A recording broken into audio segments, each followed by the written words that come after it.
Inside your companies are not at all representative of America. It isn't your job to be elected officials that represent all of America, but it just isn't the case that you're sort of a neutral forum for speech. And as you work those things out, pro-life people are going to be heard equally inside your companies. And so those messy things require us to have big, important conversations and debates about them.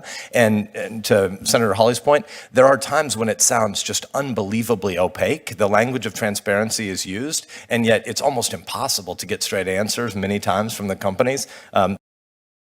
But when we draw the line and we say that this type of speech is going to lead to violence, it is dehumanizing, we do remove it under our policies. And so I don't mean to be rude. I don't want to interrupt you if we had a lot more time here, but I just want to ask a precise point on that because I'm well over my time right now.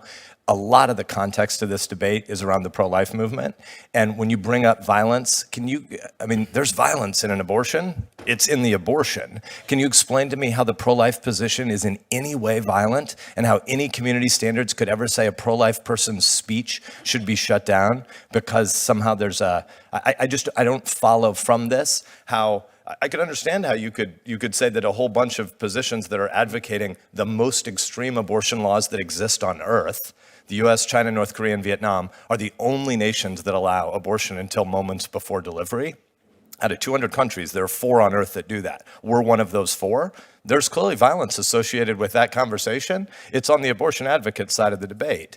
How is the pro-life side ever guilty of something that equates to violence? Like, how could a pro-life position ever be shut down because of safety? That's a great question, Senator. And to be clear, a lot of this depends on intent and the context that statements or images or videos are shared in, so it's hard to do the hypothetical. But a general pro-life position would not be violating our community standards for hate speech. Madam President, this afternoon we are going to vote on the simplest bill in the history of the United States Senate. It's the simplest bill we've ever considered here. It says that if a newborn baby survives an abortion, she deserves medical care.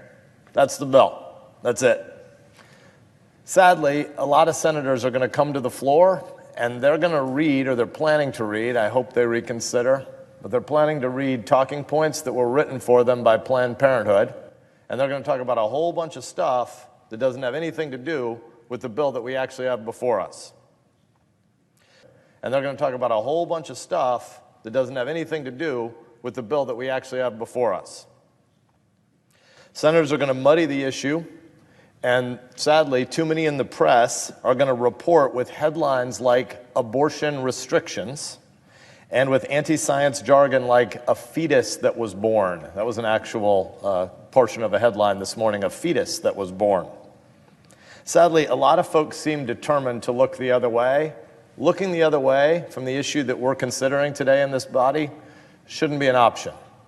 So let's start with 4 straight, undeniable facts, 4 simple facts. First, federal law does not criminalize the denial of care to newborn babies that survive abortions. Federal law doesn't criminalize the denial of care to babies that survive abortions. Second, we know that babies sometimes survive abortions, and the data backs that up. If senators don't like this inconvenient fact, they could take it up with the CDC and the states that have mandatory reporting about babies that survive abortions. Third, this bill, the Born Alive Abortion Survivors Protection Act, simply says that if a baby survives an abortion, she should get the same degree of medical care that any other baby would get at that same gestational stage. Really important. Same care that would be provided to any other baby at the same gestational stage. It's a short bill, and I know my colleagues are busy, but all of them could read the bill. So instead of coming to the floor and reciting prepackaged talking points that Planned Parenthood wrote for you, take a few minutes and actually read the bill, and you'll find that your talking points don't match up with the actual bill that you're called to vote on today. Those are the facts. And finally, this is not about abortion. My colleague, the senior senator from South Carolina, the chairman of the Judiciary Committee, has a really important piece of legislation that he's going to speak on in a moment, and I'm going to support his legislation. It is a really important pro-life piece of legislation. I'm in favor of it. But my legislation, the Born Alive Abortion Survivors Protection Act is not actually about abortion. It's about babies that have already survived a botched abortion. My legislation is not about Roe v. Wade. It's about what happens after a baby is already born when an abortion failed to accomplish the purpose it had, the sad purpose in my view, but the purpose it had to terminate that pregnancy. This is about the babies that have already been born.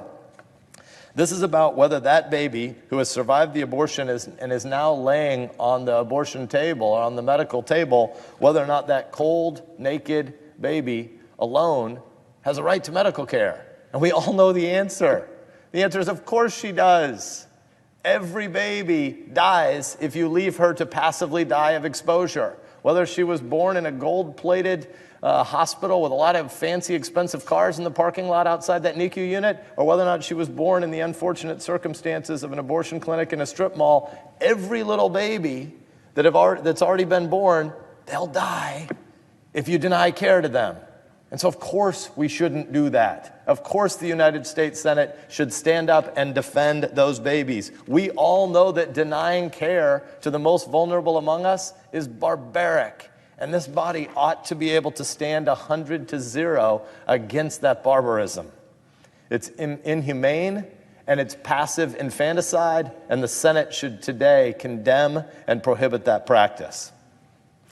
Is that practice what my colleagues really want to defend? I can't believe that they do. And when you talk to them one-to-one, the 44 who filibustered this legislation a year ago this week, when you talk to them one-to-one, they get real uncomfortable and they try to change the subject to all sorts of other culture war debates because they don't want to have a conversation about the actual legislation and the actual babies that we're considering today. Why? Because they're scared to death of Planned Parenthood's army of lobbyists. That's why. Not because any of them really want to defend the morally reprehensible, morally indefensible practice that is passive infanticide. None of them want to defend it. They're just scared. Last year, 44 senators filibustered this legislation. They said that it was okay to look the other way while newborns were discarded. They said that federal law should not ensure that these babies are treated with care. They seem to have a real hard time saying that human beings outside the womb have the same right to life as you and I ought to have, and that we get care, we need care, they need care, and they should get care. Put down your talking points. Please read the bill before you vote today. Read the expert testimony that the chairman of the Judiciary Committee allowed us to hold in his committee room 2 weeks ago, where we brought in both medical and legal experts to talk about what happens in these abortion clinics. The CDC in the states that report data on abortion, that's about 8 of the 50 states that do some reporting and data collection on this. Numbers from the CDC in the states that report data on abortion survivors tell a story of babies who were breathing, whose hearts were beating, who stretched their arms, wiggled their fingers, and kicked their legs. This is the actual data. You want to talk about being pro-science? Being pro-science is pro-baby. What happened to these babies? Medical practitioners have testified before Congress about walking into rooms where living babies were lying naked and alone on countertops where they would be left to expire by themselves, alone, cold, naked, denied care. Opponents of this bill don't want to deal with the facts. They'd prefer to stick to talking points and claim that this never happens. If they won't listen to the medical experts, perhaps they'll take the word of the governor of Virginia, Ralph Northam. In January of last year, disgraced Governor Northam was explicit during a radio interview where he said that a baby born alive during an abortion, quote, would be kept comfortable, then a discussion would ensue, close quote, about whether that baby should be left to die. That's actually what Governor Northam was talking about on the radio in Virginia. What he did is he made the terrible faux pas of saying in public the true stuff that this procedure and this practice of walking away and backing away from these babies and letting them die, he just decided to talk in public about the reality of what happens in some of these abortion clinics. Governor Northam is not an outlier. Just 3 weeks ago, one of the Democratic candidates for president was asked on national television about infanticide, point blank, would he be comfortable if a mother invoked infanticide to kill her now already born alive child? Mayor Buttigieg's response, quote, I don't know what I'd tell him. Close quote. Really? Somebody asks you if you can kill a baby that's already been born and you say you don't know what to say? Every one of us, especially somebody running for the highest office in the land to uphold the laws, laws that promise to protect the right to life should be able to say without any hesitation, leaving babies to die is unacceptable. This ain't hard stuff, people.